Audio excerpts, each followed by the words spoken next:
Let's talk about postmortems versus retrospectives.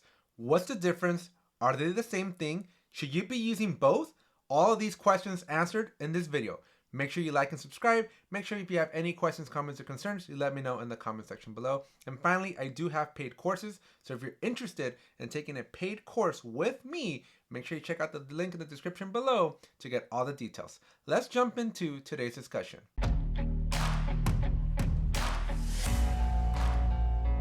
So what is the difference between a postmortem and a retrospective? Well, let's start out by defining what each one of them are, and then we're going to go into some detailed discussion about the who, what, when, where, why, the good, the bad, the ugly. So first, what is a postmortem? So a postmortem is an event, it's a meeting of the minds, if you will, that typically is conducted after an incident happens. And what exactly is an incident? Well, an incident can be an outage, it can be a hack, it can be something, pretty much something usually negative. And so after something bad happens, you want to check, you want to evaluate, you want to basically go over, kind of like a detective, and figure out what happened and how do we prevent this incident from happening again in the future. And as you can see, it's very specific. It is very tied to some event triggering this postmortem from occurring. Otherwise, you normally wouldn't have a postmortem. Let's contrast that with defining what a retrospective is. Now, the retrospective is an agile ceremony. It is a ceremony that is happening at the end of every sprint.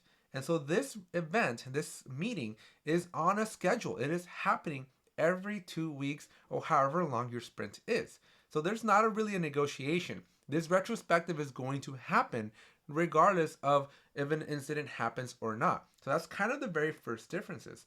Now, the retrospective takes things a little bit above and beyond. It's a little bit more niched as well.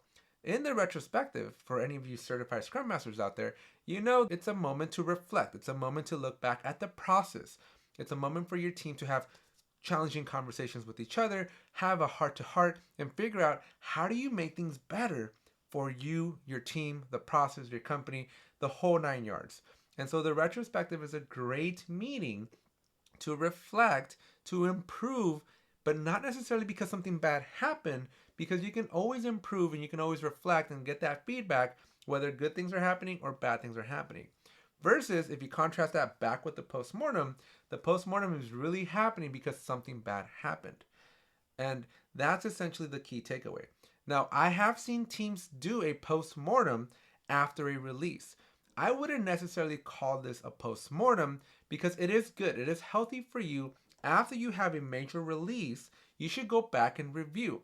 Now, the retrospective could be a good place to do that, or you can have a dedicated release post-launch party review.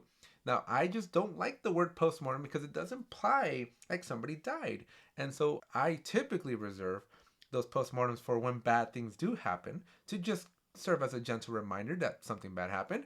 And if you're going to be doing some sort of a feedback review after you do a major push, a major deliverable, don't call it a postmortem, or call it whatever you want, but I just think it always has that negative connotation. So call it like a post-release launch party or something a little bit more exciting to just let everybody know that something good happened. We got software out, and now we just want to review. We want to make sure our ducks are in a row. Let's see if we can have any lessons learned, any room for improvement, which again, you can fold this into a retrospective, or you can just have a dedicated post-review launch party. So if you made it this far and you like this video, please make sure you hit that subscribe button. Share it with anybody else that you think might benefit from hearing this message. And as always, make sure you smash that like button as it does help grow this channel significantly, as YouTube likes to promote videos that are being interacted with. So drop a comment.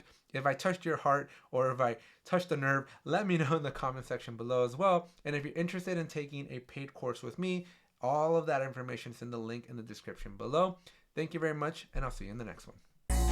It's only worth it if you work for it. It's only worth it if you work for it. I won't stop till they hear me now.